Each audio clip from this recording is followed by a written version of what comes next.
Welcome to the Inside College Soccer Podcast, brought to you by Sports Recruiting USA, the college soccer recruiting experts. Now, here's your host, Chris Cousins.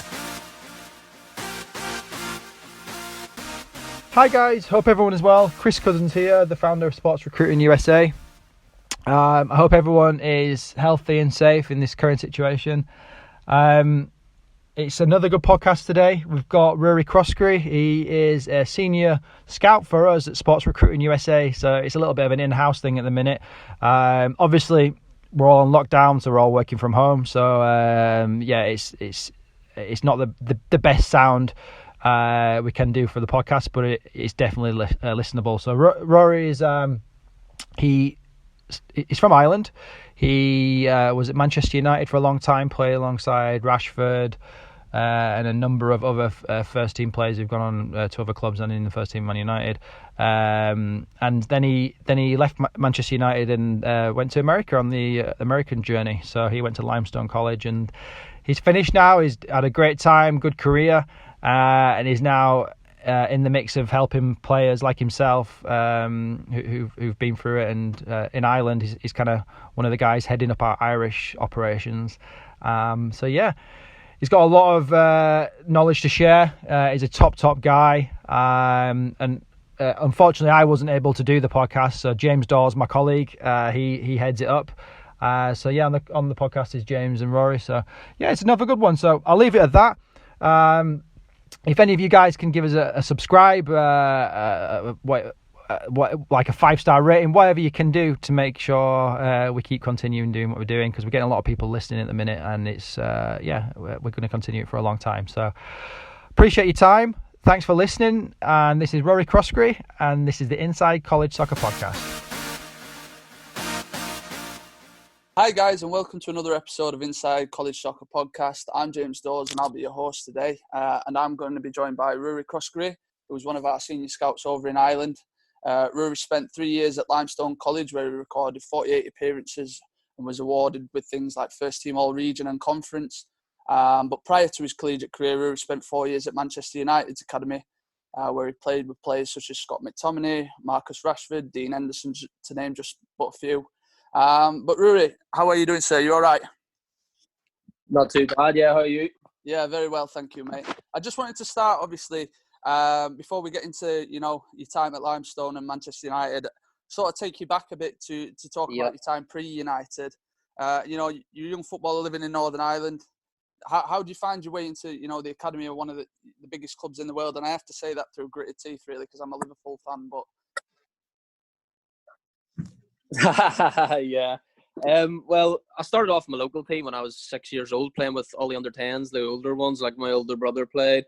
I just always loved football, and sort of my dad knew from a young age that I had a bit of a talent just playing with the older boys, and I was still scoring goals and stuff as a striker. So he took me out of the local ranks and put me up into the higher leagues in Northern Ireland, which at the time was with Lisburn Youth. And I played a year up in my first year and recorded 64 goals. And in my first 2 games, I had 11 goals, and that's when the scout there was the United Academy in Lisburn.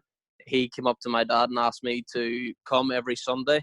So it was just one session a week, basically. Just sort of good players around Northern Ireland to take in and develop them, basically. It wasn't like a 24/7 thing, and it was constant like trying to go pro, but it was just developing young players with an academy base in Northern Ireland to see if there was any good enough. And I grew up with a boy there, Jordan Thompson, where me and him were got offered a trial at an early age. So I was sort of back and forward. I had maybe like 3 or 4 trials over Manchester, and then they were sort of indecisive about me. They're like, they know I'm good, but they don't know if they just need me right now and stuff. So they had one more trial, which was against Chelsea at an older age, which are one of the best youth teams like it for the last 10 years. Yeah. So definitely.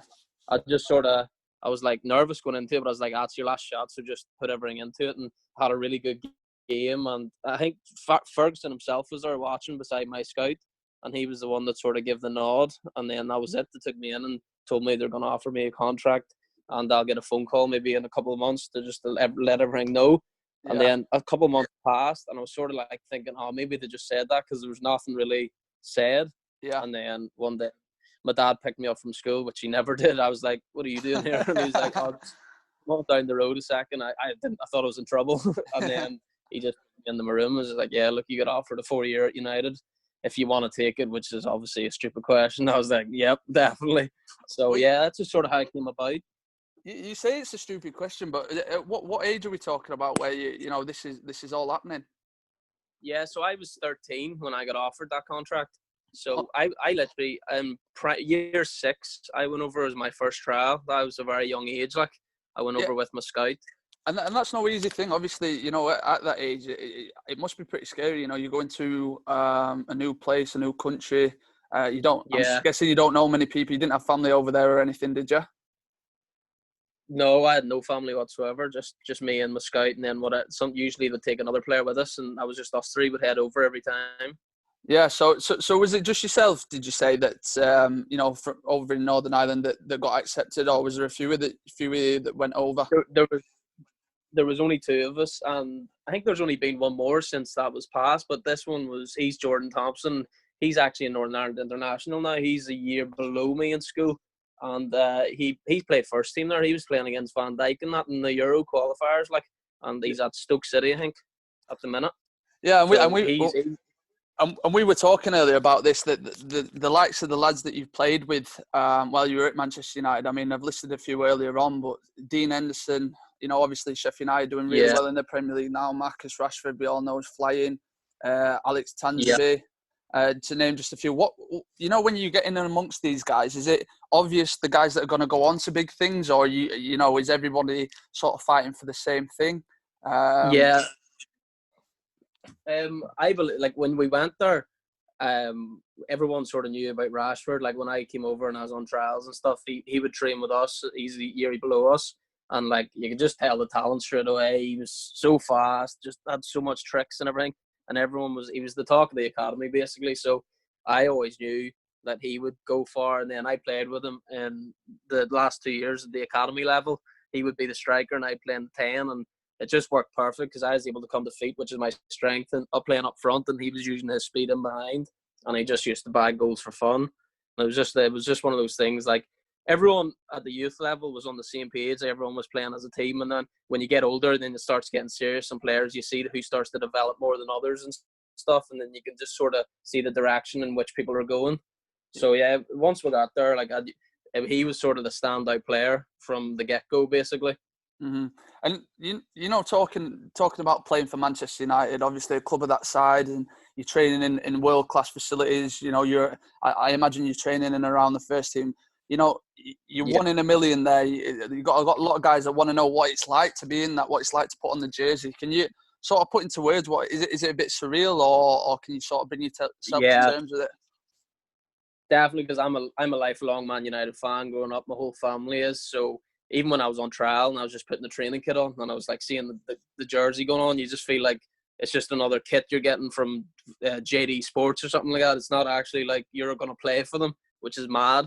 And then when you go onto I'm sort of a player, when I go onto the pitch, I forget everything and I don't feel that much pressure. I just sort of focus on the game. But even after and in the change room and stuff, and then when I signed and I was over there, just sometimes it would just take you back and just think, even if just in the change room, I'd be like, whoa, this is what I've been working for my whole life, or what I want to do as I grow older or whatever. So sometimes it did hit me, I was like, Jesus, this is what hard work gets you, and this is sometimes dreams can't come true. So I loved every minute of it, and I don't regret anything that was ever in place. Obviously, I had a couple of injuries, which I've always had in my career with my ankles and stuff, but it would never be one of those things I'd use as an excuse of why I didn't go further. It was just some people are just talented than others, and that's the way it is at the top level. Absolutely, I think that's definitely fair enough with that. The other thing that's obviously worth mentioning as well is I believe you spent some time. You played with Jack Harrison as well, obviously, that went through the American route. He's been a huge success since.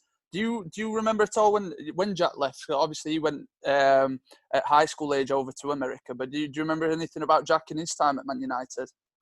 Yeah, so during his time, I was actually really close with him. It was me, Joe Riley, and Jack Harrison were pretty close. And when I was on trials, he was always there, and he was always close to me, and I'd always talk to him and hang about with him off the pitch as well. And then he was there for, I don't know if it was 1 or 2 years while I was there. And then I always sort of kept in contact, had him on social media and stuff. And I seen he moved to America, and then I just seen him blossom from there. And I just seen loads of posts. And then he went to New York after college, which was amazing. And then now I think he's at Leeds, is he? I think he signed for City, but he's on loan at Leeds at the minute. So it just showed like going down the American route helped him 100%. Yeah, he's done extremely well since obviously going through the draft and then obviously over to Leeds, like you say. Yeah. But so obviously this unfortunately does come to an end. You know, you get to the end of I think you said it was your 4th year at Man United, and can you just talk us through what sort of going through the guys' heads? Obviously, you know, you're at the peak of your career playing for Man United, like we've talked about, and then obviously this thing comes around where they're saying, you know, you're not going to be offered a professional contract. So what's your thinking there? Are you really downhearted? You know, it's what you know ultimately work for is this professional contract, or are you eager to prove people wrong in this case? What sort of your mindset in when that conversation happens? Yeah, so the day we got called, we actually got told very late. I think it was near the end of April, start of May, and youth academies usually get told around February, which gives them a chance to like find out a new club if they're not gonna proceed. So when we got left late, it was more nerve-wracking because you're like thinking, oh, if I don't get one, I haven't got much time for next season to get ready because I have to go and trial out or whatever. Mm-hmm. But I got told in and just like the says, I've done well in my 4 years or whatever, but we just don't think you're what we need right now going forward. And I don't know, I sort of had it in my head, I expected it a little bit just with my last season. I only played towards the end of the season because of my ankle, and then I busted my knee against Everton one game as well.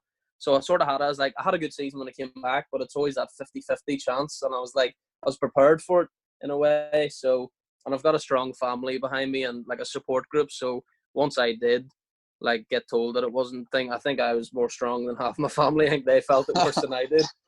And I was just like, oh, look, it's football. Like I've been through a lot worse than this. Like I can go trial out at other clubs.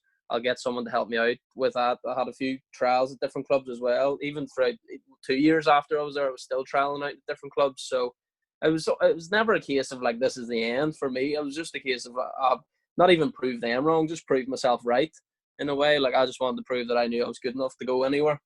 Yeah, I think that's a fantastic attitude to have. You know, you hear a lot of guys that get released from, you know, big clubs. I played against a guy over in America that had been the captain at a U team, a Premier League U team for a while, and sort of fell out of love with it after they got released from, you know, like I said, a Premier League U team. So yeah. I think it's a great attitude to have, obviously.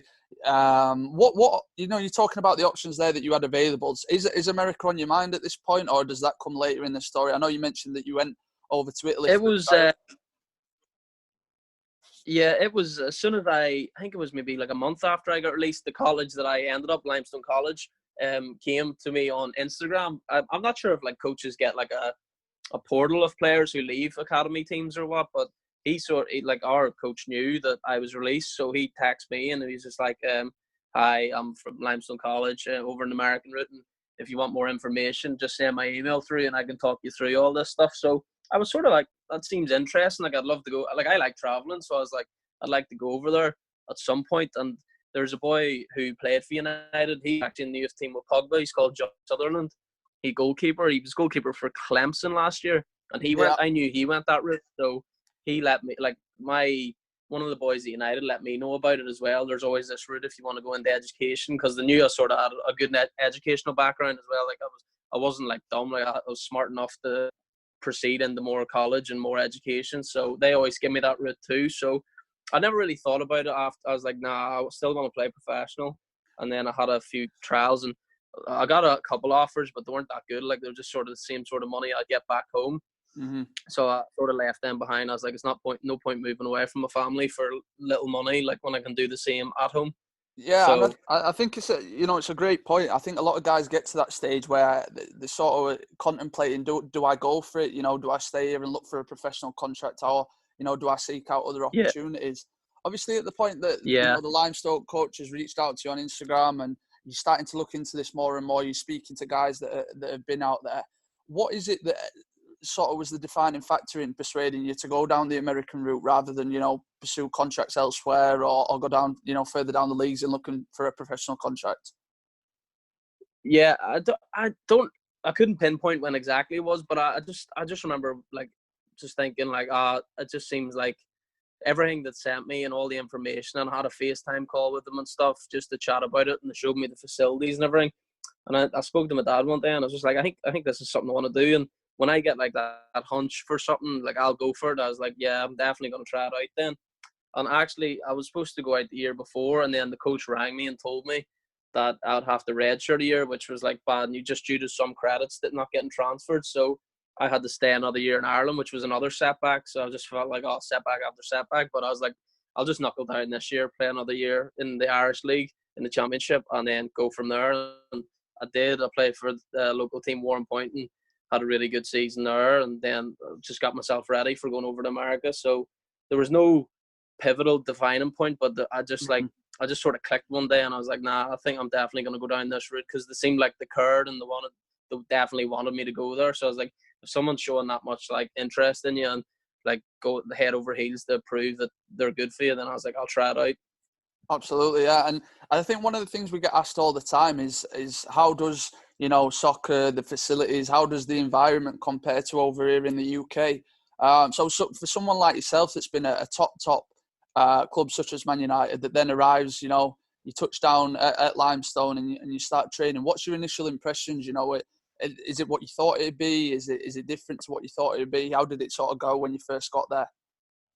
Yeah, I just from like reading up on the American thing, I just sort of knew everyone was going to be quite athletic. Like I've seen like Americans, like you just know soccer in America is athletic. They're quick and strong and whatever. So I just try to get myself as fit as possible, because I knew I could play football all right. It was just my fitness I needed to get like sharpen up basically. But when I went over there and we were training, like I just felt like it was right. It was such the right decision. Like everything was just obviously the weather was absolutely banging compared to back home.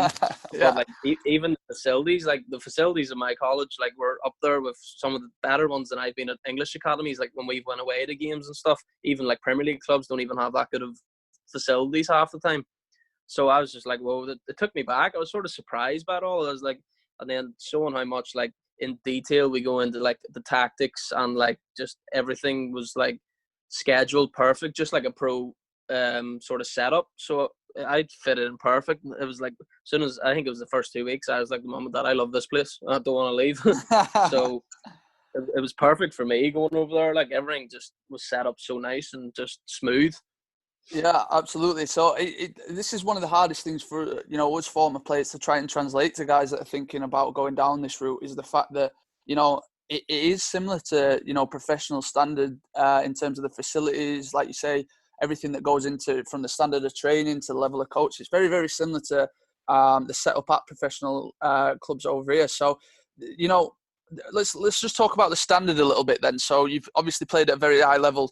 Is the standard what you think it is? Does it surprise you? Is it better than what you thought? Well, how do you just from a football point of view?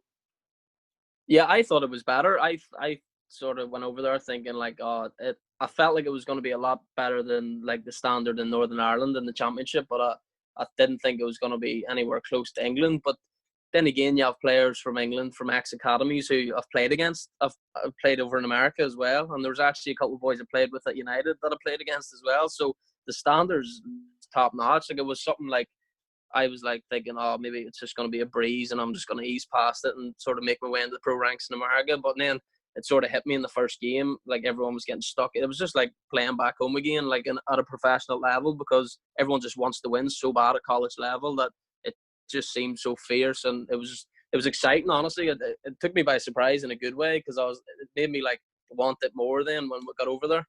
Mm-hmm. And sort of what advice do you give to, players looking to go down the route? What, are the positives from this experience? Obviously, we've talked about you having options on the table. Yeah. So the first thing is what are the positives from the route? And the second is, do you have any regrets about not pursuing any of the other options that you had at the time? Yeah, so the options of, are you talking about in the American, like after college and stuff? Yeah.